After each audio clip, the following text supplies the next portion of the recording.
And impact में आपका स्वागत है। मैं हूं मनोज सैनी। एक्शन में बीजेपी, मध्य प्रदेश भारतीय जनता पार्टी इन दिनों एक्शन में नजर आ रही है। कोविड की दूसरी लहर के बाद चीजें सुधरी है। जो स्थितियां बिगड़ी हुई थी उसमें सुधार होने के बाद भारतीय जनता पार्टी एकदम अलग मोड पर दिखाई दे रही है। अब उसके पीछे वजह उपचुनाव हो सकते हैं, उसके वजह नगरीय निकाय के चुनाव हो सकते हैं, या फिर 2023 की तरफ बढ़ने की तैयारी हो सकती है। लेकिन बीजेपी कार्य समिति की लगातार बैठकें चल रही है और बैठकों में हर व्यक्ति से बात की जा रही है। जो जिम्मेदार हैं उनको जिम्मेदारी भी सौंपी जा रही है। मंडल से लेकर जिलों के जो पदाधिकारी उनसे बात की जा रही है। मकसद यही है कि कैसे भारतीय जनता पार्टी का ज्यादा से ज्यादा लोगों से संवाद बढ़े और प्रधानमंत्री के नेतृत्व में संकट का मुकाबला जो जिस तरह से भारतीय जनता पार्टी की सरकार ने किया है उसको जनता तक कैसे पहुंचा जाए। क्योंकि बीच में कुछ ऐसी बातें भी आई जिसको लेकर छवि खराब हुई, ऐसा कहा गया। और 20 जून को केंद्रीय प्रशिक्षण कार्यक्रम का शुभारंभ करेंगे भारत के प्रधानमंत्री नरेंद्र मोदी। 6 हफ्ते तक केंद्रीय संगठन जिले से लेकर मंडल तक प्रशिक्षण देगा। 21 जून को अंतर्राष्ट्रीय योग दिवस पर सभी मंडलों में कार्यक्रम होंगे और 23 जून को श्यामा प्रसाद मुखर्जी के बलिदान दिवस पर कार्यक्रम होगा, जो 6 जुलाई तक आयोजित विचार गोष्ठियां चलती रहेंगी। स्वच्छ भारत थीम पर स्वच्छता अभियान भी शुरू होंगे। भविष्य की तैयारी के लिए विरोधियों के फैलाए भ्रम को मिटाने की भी एक तैयारी है। 25 जून को आपातकाल की बरसी पर कार्यक्रम किए जाएंगे। 27 जून को प्रधानमंत्री जी का मन की बात कार्यक्रम में टीकाकरण, राहत कार्यक्रम एवं स्वास्थ्य स्वयंसेवकों की भर्ती, प्रदेश, जिला एवं मंडल कार्य समिति की बैठकें, ये तमाम तरह के ऐसे कार्यक्रम हैं जो दिखाई देंगे। 1 से 15 जुलाई के बीच में जिला कार्य समिति की बैठकें भी होना है और 16 से 21 जुलाई के बीच में मंडल कार्य समिति की बैठकें भी आयोजित होना है। तो इसका मतलब क्या माना जाए कि भारतीय जनता पार्टी एक्शन में है। लेकिन भारतीय जनता पार्टी के प्रदेश अध्यक्ष बी.डी. शर्मा ने क्या कहा, जरा सुन लीजिए।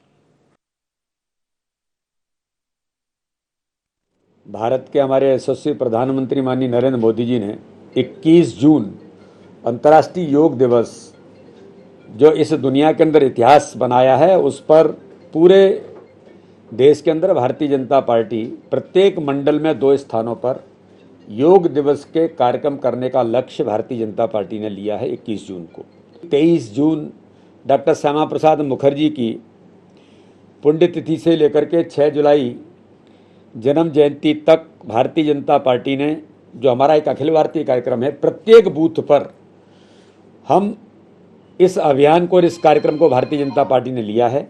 वृक्षारोपण का अभियान बड़े पैमाने पर भारतीय जनता पार्टी के प्रत्येक बूथ स्तर पर यह अभियान होगा। वैक्सीनेशन के अभियान को लेकर के जागरूकता और उस दिशा में वैक्सीनेशन ज़्यादा से ज़्यादा हो, ये भी भारतीय जनता पार्टी के हमारे सभी कार्यकर्ता मिलकर के प्रयास करने वाले हैं। 25 जून को जो देश के अंदर लोकतंत्र की हत्या हुई थी, इमरजेंसी लगी थी, उस दौरान भी भारतीय जनता पार्टी के कार्यकर्ता, आज की हमारी जो पीढ़ी है, कि किस प्रकार से भारत के अंदर लोकतंत्र की हत्या करने का काम देश के अंदर इंदिरा गांधी जो कांग्रेस का नेतृत्व था उसने किया था। इन सारे मुद्दों पर भी 25 तारीख को जो इमरजेंसी का दिन है उसके निमित्त भी कई प्रकार के अभियान और कार्यक्रम भारतीय जनता पार्टी ने लिए। चलिए, तो आप सुन रहे थे भारतीय जनता पार्टी के प्रदेश अध्यक्ष विष्णुदत्त शर्मा को, जो बता रहे थे कि किस तरह से बीजेपी काम करने वाली। मेरे साथ इस वक्त हमारे ब्यूरो चीफ संदीप मिश्रा जुड़ा है, साथ ही योगेश यादव जी है कांग्रेस के प्रवक्ता और संदीप पौराणिक जी है वरिष्ठ पत्रकार, साथ ही गोविंद मालू जी भी जोड़ेंगे, भारतीय जनता पार्टी के वरिष्ठ नेता। सबसे पहले संदीप से समझ लेता हूं, भारतीय जनता पार्टी को कवर करते हैं। संदीप क्या कहेंगे, एक्शन में नजर आ रही भारतीय जनता पार्टी, क्या ये छवि सुधारने का प्रयास है या 2023-24 की तैयारी? बिल्कुल, देखिए, एक तीर से कई सारे शिकार यहाँ पर किए जा रहे हैं और जिस तरह से भाजपा की एक खूबसूरती ही मान सकते हैं कि कोरोना संक्रमण काल के बाद भी जिस तरह से भारतीय जनता पार्टी अपने कार्यकर्ताओं को एक्टिव रखना चाहती है और यहाँ से एक तरह से रिचार्ज करने की भी कोशिश की जा रही है भाजपा की ओर से। और जो अगली चुनौतियां हैं नगरीय निकाय चुनाव की, उपचुनाव की और फिर उसके बाद 2023 और 24 के चुनाव हैं, तो इन सब को लेकर के अभी से भारतीय जनता पार्टी यहाँ से कमर कस चुकी है। इसको हल्के में नहीं लिया जा सकता यहाँ, क्योंकि मंडल स्तर के कार्यकर्ताओं को यहाँ पर ट्रेनिंग देने की जो योजना बनाई है भारतीय जनता पार्टी ने, तो इसलिए ये महत्वपूर्ण है। वरिष्ठ नेताओं से लेकर के जूनियर नेताओं तक, कार्यकर्ताओं तक भारतीय जनता पार्टी यहाँ पर प्रशिक्षण शिविर आयोजित की जाएगी, करेगी। अलग अलग तरह से कार्यक्रम आयोजित किए जाएंगे, चाहे पौधरोपण की बात हो या वैक्सीनेशन की बात हो कि आम लोगों को जागरूक भी करना है। तो यानी कि जो सामाजिक समरसता का काम है वो भी भारतीय जनता पार्टी कर रही है, अपने कार्यकर्ताओं को काम भी देने का काम कर रही है। यानी कि जो भाजपा की हमेशा बात कही जाती है कि हमेशा एक्शन मोड में रहती है, चुनावी मोड में भाजपा रहती है, तो वो चीज यहाँ पर सीधे भाजपा का दिखता है। और एक एक कार्यकर्ता को भाजपा किस तरह से जोड़ के रखती है वो भी यहाँ पर खूबसूरती दिखती है भाजपा की। क्योंकि अभी तक अगर हम उसके बनिस्बत कांग्रेस की तुलना करें तो कांग्रेस का अभी तक कार्यालय तक नहीं खुला है, लेकिन भारतीय जनता पार्टी में वर्चुअली बैठकें लगातार चल रही हैं। बीजेपी प्रदेश अध्यक्ष बीडी शर्मा लगातार संवाद कर रहे हैं। कल शाम की ही अगर हम बात करें तो सभी प्रतिनिधियों से, सांसदों से, विधायकों से, मंत्रियों से वर्चुअल बैठक की बीजेपी प्रदेश अध्यक्ष ने। उनसे कई तरह के सुझाव मांगे और कई तरह के सुझाव उनको दिए भी हैं। तो इस तरह से ये कहा जा सकता है कि भारतीय जनता पार्टी पूरे चुनावी मोड में है और कार्यकर्ताओं को किस तरह से जोड़ करके रखना है, किस तरह से एक्टिव रखना है आगे के कार्यक्रमों को लेकर के, तो इन सभी चीजों की तैयारी कांग्रेस भाजपा ने कर रखी है। चलिए, बहुत बहुत धन्यवाद संदीप। आप मेरे साथ इस वक्त 3 मेहमान जुड़ रहे हैं। योगेश यादव जी है, प्रवक्ता कांग्रेस के, भारतीय जनता पार्टी के वरिष्ठ नेता गोविंद मालू जी, और संदीप पौराणिक जी मेरे साथ जुड़ गए हैं।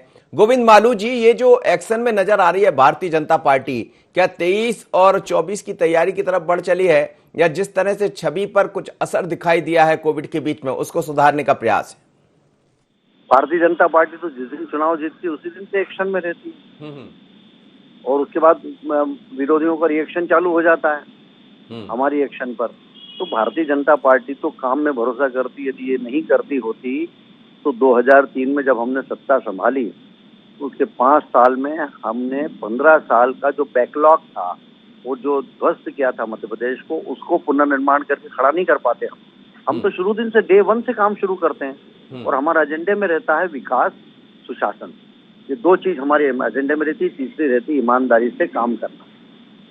तो भ्रष्टाचार मुक्त शासन देना और शासन का लाभ, जन कल्याण के संकल्प को हम कैसे अंतिम पंक्ति में खड़े हुए व्यक्ति तक पहुंचाएं, उसके लिए हम लोग काम करते हैं। हमारे मुख्यमंत्री जी दिन रात 24 घंटे केवल वल्लभ भवन में एसी के कमरे में नहीं बैठे रहते हैं, वो सड़क पर जाते हैं, वो गांव की डगर तक जाते हैं, वो जाते हैं मजरा टोला तक जाते हैं, शहर तक जाते हैं, सब दूर जाते हैं, और वहां पर जाकर जो उनका वो अनुभव जो आता है, उससे जन कल्याण की नीतियां बनती है। वो क्रियान्वयन करते भी गए हैं, दिल्ली भी गए, मध्य प्रदेश के हितों के लिए वो लगातार बात करते हैं। वो मध्य प्रदेश के हितों के लिए ज्यादा पैसा भी लाते हैं। आज वो मिलेंगे प्रधानमंत्री जी से, उनको मिलना है, फिर कृषि मंत्री जी माननीय नरेंद्र सिंह जी तोमर से मिलेंगे, सदानंद गौड़ा जी से खाद भी, और उसके लिए मिलेंगे यूरिया के लिए। ज्यादा से ज्यादा कोटा मध्य प्रदेश को मिले ताकि आगे किल्लत न हो। ये होती है पहले सोचने के, पहले प्रायोरिटी उसकी तय करके और किस तरह से उसकी योजना बनाना। कांग्रेस की सरकार थी, उनको यूरिया की कोई चिंता ही नहीं थी कि कब यूरिया कितना आएगा, ना उन्होंने कोई प्लान दिया। केंद्र सरकार को तो यूरिया कहां से आता। जी योगेश यादव जी, एक्शन में है भारतीय जनता पार्टी, और वो कहते भी हैं कि हम तो 24 घंटे हमेशा एक्शन मोड पर रहते भी हैं और हर चुनाव की तैयारी चुनाव जीतने के साथ शुरू कर देते हैं। पर कांग्रेस का ऐसा कह रहे हैं कि अभी एक्शन नजर नहीं आ रहा है।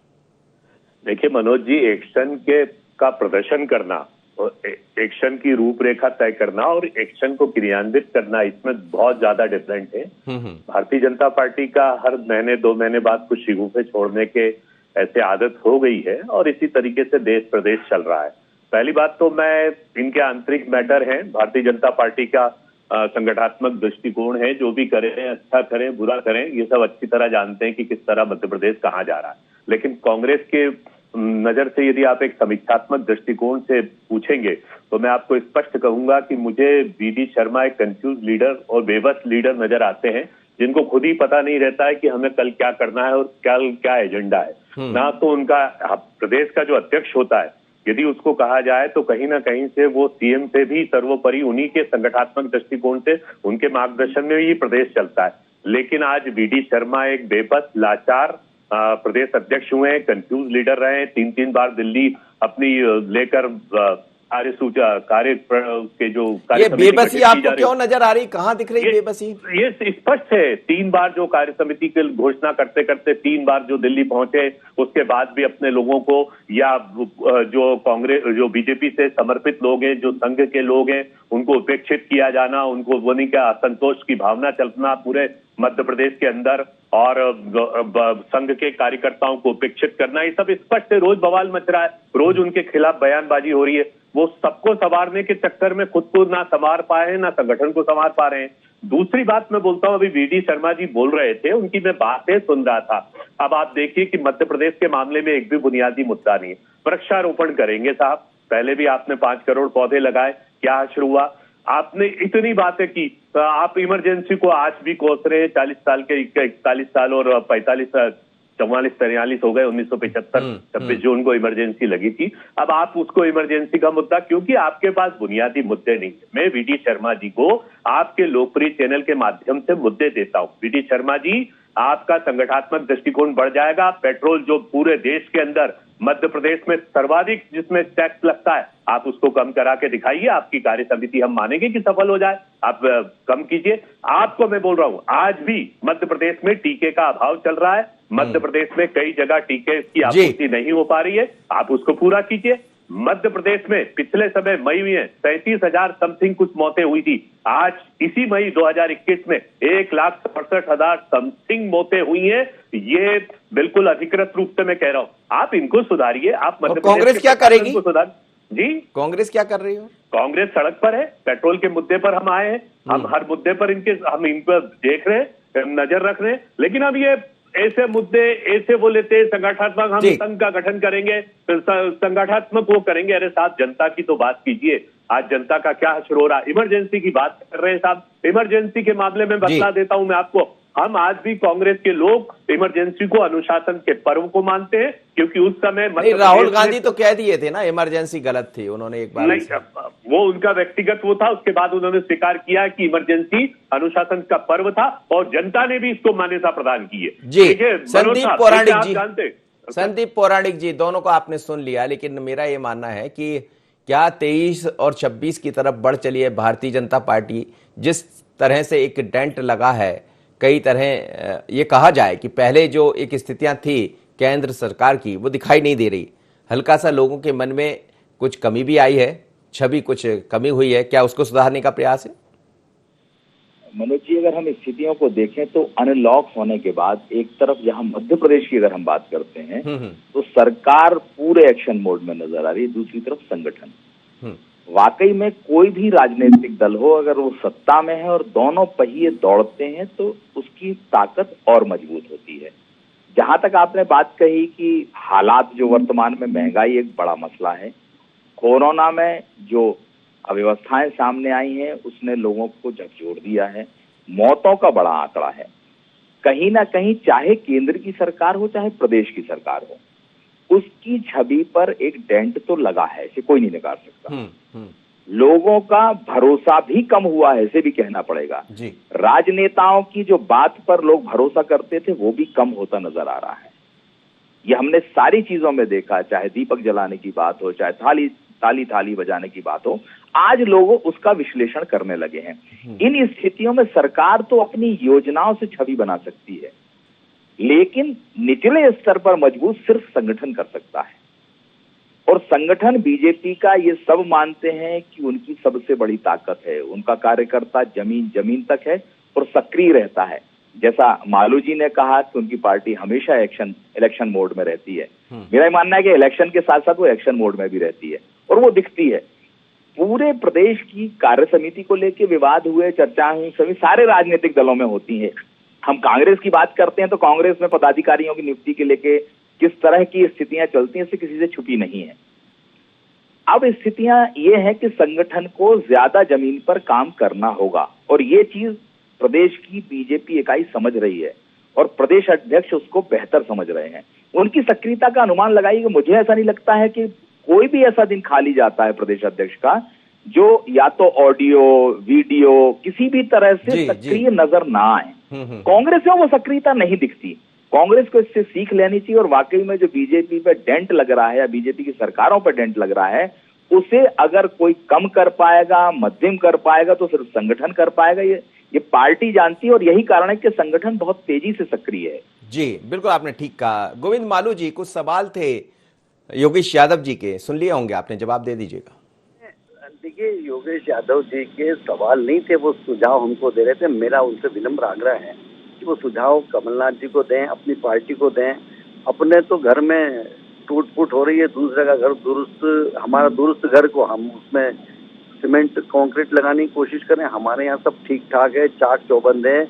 हमारे प्रदेश अध्यक्ष जी जिस कुशलता से संगठन का काम कर रहे हैं और चला रहे हैं, कार्यकर्ता को गढ़ना, संगठन को गढ़ना, ये काम है। सत्ता चलाना शिवराज जी का काम है। हमारे यहाँ सबके काम बटे हुए हैं। एक दूसरे में इंटरफेरेंस या कोई फ्रेंचाइजी नहीं दे दी कि को बेटियों में कमलनाथ जी के हाथों में तो वो मुख्यमंत्री भी रहेंगे, नेता प्रतिपक्ष भी रहेंगे, प्रदेश अध्यक्ष भी रहेंगे, ऑल इन वन। ये इसलिए क्योंकि वहाँ पर एक सिस्टम है और परिवारवाद है, वंशवाद है। वो किसी को भी कॉन्ट्रैक्ट दे देते हैं, वो चलाता है। उनकी संगठन की बॉडी आज तक जी देंगे। हम तो प्रशिक्षित दीक्षित कार्यकर्ता है। मालू साहब, आपकी आवाज मुझे ठीक नहीं मिल रही है, और यदि आवाज मिल पाए तो। योगेश यादव जी, आप सुन रहे थे, वो कह रहे थे कि हमारे संगठन से तुलना क्या करना, काम करके दिखाएं। अच्छी बात है मनोज जी, ये जो भ्रम कायम है, हम तो चाहते हैं ये भ्रम बना रहे हैं। क्योंकि क्या होता है कि व्यक्ति जब बुनियादी बातों से बचना चाहता है ना, तो वो आसपास की गलियां ढूंढ लेते। बीडी शर्मा जी जी वृक्षारोपण संगठन और आरएसएस, इसकी बात इसलिए कर रहे हैं कि वो सरकार के बारे में कुछ नहीं कह सकते और सरकार पर अंकुश नहीं कर सकते। ये एक भारतीय जनता पार्टी का एक आत्म केंद्रित राजनीति का नया चरित्र उभर कर आया। पहले प्रदेशाध्यक्ष बहुत महत्वपूर्ण हुआ करते थे, वो सरकार या मुख्यमंत्री जी को निर्देशित किया करते थे। अब ऐसा कोई लगता नहीं है कि अब ऐसा लगने लगा है, महसूस होने लगा है, आप अन्यथा में ना ले, तो मुख्यमंत्री जी के पीए के रूप में कार्य कर रहे हैं कि सरकार बहुत अच्छी है, सरकार चल रही है। सरकार कहाँ अच्छी चल रही है, सरकार के क्या हालात है, मध्य प्रदेश के क्या हालात है। आपने 2 दिन पहले देखा होगा, एक तरफ सरकार की बैठक चल रही थी, दूसरी तरफ संगठन की चल रही थी। तो इसे क्या माना जाए? क्या वो उनके साथ चल रहे हैं या जैसा आप कह रहे हैं उनके प्रतिनिधि बनके? क्योंकि यदि प्रतिनिधि होते तो फिर वो अपनी बैठक नहीं करते। देखिए, मैं मानता हूं कि संगठन वही महत्वपूर्ण होता है कि पहले संगठन की बैठक हो, उसमें निर्णय किए जाए और उसके बाद सरकार उसका क्रियान्वित करे। मैं एक बात मालू जी की, मेरे को क्षमा कीजिएगा, अधूरी रह जाएगी।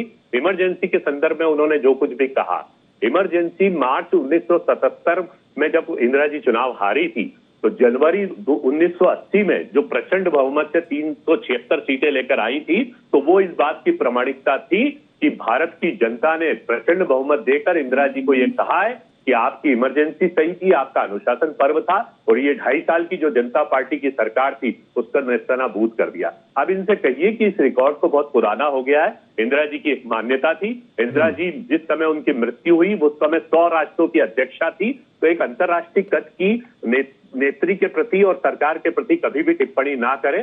कोशिश आप लोग करते हैं, लेकिन जहां देश गर्त में जा रहा है, देश के हालात खराब है, बेरोजगारी है, भ्रष्टाचार है और महंगाई, तो मनोज जी मैं बोलता हूं कि हम सब मध्यम वर्गीय लोग हैं, आप भी व्यक्तिगत रूप से महसूस कर रहे होंगे, मैं भी। महंगाई बढ़ी है, इसमें कोई शक नहीं है, लेकिन महंगाई बढ़ी है, जनता उसको महसूस नहीं करा पा रही है। ये सामने अभी दिखाई नहीं दे रहा है और ना ही विपक्ष उस तरीके से दिखाई दे रहा है।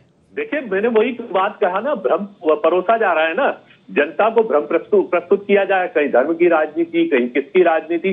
जनता के सामने वास्तविक स्थिति में किस तरीके से तिलमिलाट हो रही है, मध्यम वर्गीय कैसा जीवन जी रहा है, किस तरीके से वो घर से बाहर निकलता है। आप कल्पना, ये इसलिए कहा ना कि भारतीय जनता पार्टी सिर्फ भ्रम में जी रही है, वो घर घर तो जा ही नहीं पा रही है। उसको वृक्षारोपण नजर आ रहा है, उसको संगठन नजर आ रहा है, उसको चुनाव कैसे जीतना चाहिए इसकी कवायदें नजर आ रही है। पौराणिक जी, कांग्रेस का कहना है कि वो भ्रम पैदा कर देती, वो भ्रम में सफल हो जाते हैं और सच बताने में फेल हो जाते हैं।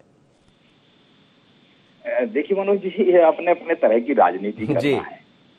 हर राजनीतिक दल का अपना एजेंडा होता है, अपनी कार्य करने की शैली होती है। सवाल अंत में जाके वही आता है कि जन समर्थन किसके साथ है, किसके पास है, सत्ता किसकी है। आप विपक्ष के तौर पर सवाल उठाना अधिकार है और उठाना भी चाहिए, लेकिन आपके सवालों से जनता कितना सहमत होती है। अगर हम कहते हैं कि बीजेपी राम के नाम पर दूसरी चीजों पर भ्रम फैला लेती है, तो ये कहीं ना कहीं हमारी जो आम आदमी की सोच है या उसका लोकतांत्रिक अधिकार है, उस पर भी एक सवाल है मनोज जी, कहीं ना कहीं। क्योंकि वोट तो वो देता है ना, और अगर मतदाता उनके भ्रम में उलझ जाता है तो ये बड़ा चिंता का विषय है जी।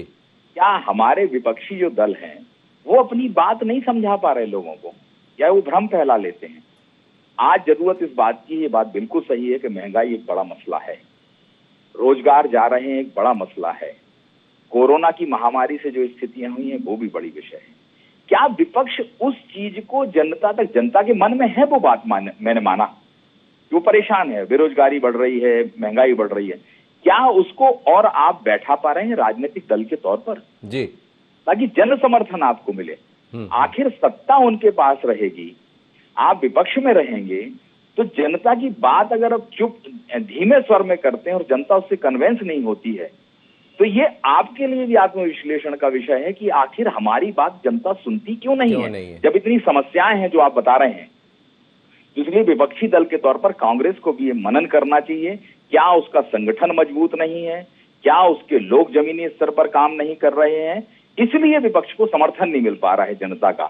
इसका मंथन बहुत आवश्यक है। और दूसरी तरफ बीजेपी के संगठन को कांग्रेस भी मानती है, कांग्रेस के नेता भी of camera, of the record कहते हैं कि संगठन वाकई में हो तो बीजेपी जैसा हो, इसलिए सीख ले कांग्रेस बीजेपी से। बिल्कुल सही बात, कमलनाथ जी ने खुद कई बार कहा इसको। गोविंद मालू जी, लेकिन क्या आपके सामने कुछ चुनौतियां भी है, जैसे बढ़ती हुई महंगाई, घटती हुई छवि, ये सब चुनौतियां भी है और इसीलिए एक्शन में आप लोग दिखाई दे रहे हैं? हेलो, हाँ जी, मेरी आवाज सुन पा रहे? जी मनोज जी, जी देखिए ये महंगाई तो तात्कालिक कुछ जिन्स में बढ़ गई है, सरकार उस पर नियंत्रण पा रही है, आयात, कुछ चीजों का आयात बढ़ा रही है, कुछ में आयात शुल्क में कटौती दे रही है सरकार।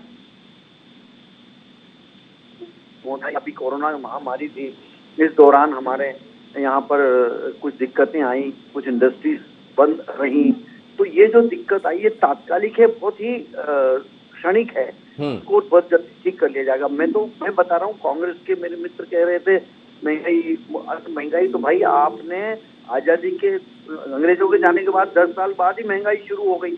आपने पता नहीं कैसा शासन चलाया कि महंगाई, और महंगाई तो ठीक है, लोग कहने लगे कांग्रेस के बूढ़े बेल खा गए, शक्कर पी गए तेल। आपको मालूम है बेल जोड़ी कांग्रेस की चुनाव चिन्ह हुआ? मुझे याद है, वो उस समय बहुत छोटे रहा करते थे, बड़े फेमस नारे हुआ करते थे जिनका आप जिक्र कर रहे हैं। पहले बेल जोड़ी हुआ करता था जब अखंड कांग्रेस थी, उसके बाद तो कांग्रेस विभाजित हो गई, असली कांग्रेस जो जनता पार्टी विलीन हो गई, ये नकली कांग्रेस जो इन्होंने हाईजैक कर लिया इंदिरा गांधी ने।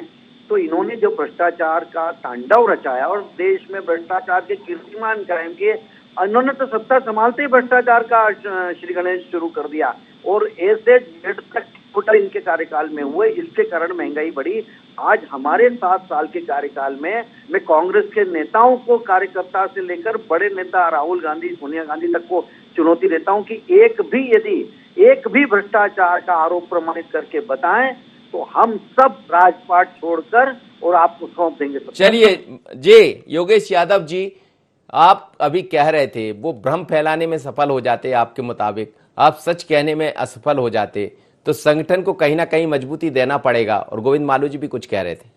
गोविंद भाई बहुत सीनियर व्यक्ति हैं, आप अच्छी तरह जानते हैं कि ये भ्रष्टाचार की बात कर रहे हैं। यदि मैं 100 भी कहूंगा तो कम होगा, तथ्यात्मक रूप से आ गया है, सब प्रमाणित हो गए। अब मुझे ये महसूस करना है कि झोला लेकर कब रवाना होने वाले हैं, ये देश इस बात का इंतजार कर रहा। गोविंद भाई अच्छी तरह जानते हैं कि कांग्रेस के बुड्ढे बैल खा गए चावल पी गए तेल वाले नारे देने के बाद भी उस समय जनसंघ के दीपक की जमानत से जब्त होती थी। आप चुनाव नहीं लड़ा पाते थे क्योंकि कांग्रेस के प्रति, नेहरू जी की नीतियों के प्रति, इंदिरा जी की नीतियों के प्रति लोगों का विश्वास था, शास्त्री जी की नीतियों के प्रति लोगों का विश्वास था, और एक सदृढ़ भारत की संरचना 70 सालों में कांग्रेस ने की है, जिस पर ही भारत आज तक टिका हुआ। आप तो ध्वस्त करे जा रहे हैं। आप सामाजिक 2014 के बाद सामाजिक मूल्यों को ध्वस्त कर रहे हैं, सामाजिक परंपरा, नैतिक मूल्यों को ध्वस्त कर रहे हैं, आर्थिक व्यवस्थाओं को ध्वस्त कर रहे हैं। आप देश को देश कहां बने रहने दे रहे हैं? आप देश को किस गर्त में ले जा रहे हैं? आपके वहां पर ना व्यापारी पनप पा रहा है, ना मध्यम वर्गीय, ना सर्विस क्लास, ना मजदूर पनप पा रहा है। आपके वहां सिर्फ अडानी और अंबानी पनप पा रहे हैं। ये देश का दुर्भाग्य। आप 2014 से अपना एनालिसिस तो कीजिए, और भ्रष्टाचार की गिनती 1 में क्या आपको झोला उठाना पड़ेगा साहब। गोविंद भाई आप अच्छी तरह जानते हैं, चलिए। आप भी जानते हैं कि हम जनजात कांग्रेस चलिए, की और झोला आप भी उठाना और उठवाना जनता के हाथ में होता है। एक छोटी सी प्रतिक्रिया मैं जरूर चलते चलते ले लेता हूं। संदीप जी, क्या आपको लग रहा है कि बीजेपी ये समझ बैठी है कि अब हमें एक्शन में रहना ही होगा? मनोज जी, ये जरूरी हो गया है क्योंकि सत्ता में आप हैं, लोगों की अपेक्षाएं आपसे हैं, और अगर आपने सक्रियता नहीं दिखाई, लोगों के नजदीक नहीं गए, जो समस्याएं चल रही हैं महंगाई की, कोरोना की और बेरोजगारी को लेके, आपने जनता को ये नहीं समझाया कि वर्तमान हालात ऐसे हैं, दुनिया के हालात ऐसे हैं, इसलिए ये समस्याएं हैं और ये कुछ समय के लिए हैं। अगर ये जनता नहीं समझी तो आने वाले समय में बीजेपी को बड़ी चुनौती का सामना करना पड़ेगा और मुश्किल भी पैदा हो जाए तो कहा नहीं जा सकता। बंगाल इसका बड़ा उदाहरण है। बिल्कुल, आपने सही कहा। बहुत बहुत धन्यवाद सभी मेहमानों का मेरे साथ जुड़े। लेकिन मध्य प्रदेश में भारतीय जनता पार्टी एक्शन में नजर आ रही है। बीजेपी के कई ऐसे कार्यक्रम हैं जो बता रहे हैं कि वो चुनाव को मद्देनजर भी किए जा सकते हैं, अपने नेताओं को, अपने कार्यकर्ताओं को रिचार्ज करने के लिए भी किए जा सकते हैं। और बीजेपी की यही खूबी भी है कि जब जब ऐसा लगता है तो वो अपने कार्यकर्ताओं को रिचार्ज करने लगते हैं। उसके लिए अलग से कार्यक्रम तय कर लिए जाते हैं ताकि हर कार्यक्रम से सीधे तौर पर कार्यकर्ता जुड़ जाए और कार्यकर्ता से जनता जुड़ जाए, यानी ये मैसेज जाए कि हम एक्शन में हैं। अब जनता कितना समझ पाएगी अलग मुद्दा है, लेकिन अभी तो एक्शन में नजर आ रही बीजेपी। मुझे दीजिए इजाजत, बने रहिए IND 24 पर।